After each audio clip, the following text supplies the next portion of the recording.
আমি জানি তুমি সুন্দর, তবে আমি তোমার সৌন্দর্যের প্রেমে পড়িনি। মনে রেখো, এ শহরে আছে তোমার থেকেও হাজারো সুন্দরী রমণী। তোমাকে ভালোবেসেছি বিধায় আমি তাদের দিকে তাকানোর প্রয়োজন মনে করিনি।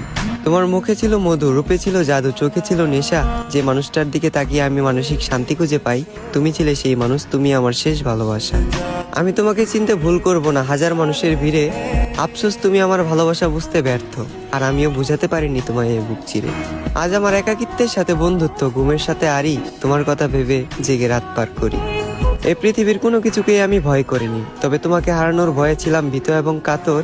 কারো যেন নজর না লাগে, এ কারণে তোমায় রেখেছিলাম এই মনের ভিতর। আজ তুমি আমার চোখের পানি দেখেও দেখো না, আমার জন্য তোমার মনে বিন্দু পরিমাণ মায়া হয় না। অতীতের তোমার ওই কমল নরম মন আজ হয়ে গেছে পাথর। তবে আমি বলে দিচ্ছি, তুমি মিলিয়ে নিও, তোমার ওই পাথরের মনেও একদিন জ্বলবে আগুন। আমি যতটা না কষ্ট পাচ্ছি, তার চেয়েও তুমি একদিন কষ্ট পাবে দ্বিগুণ, যেদিন মসজিদের মাইকে আমার নামে উচ্চারিত হবে।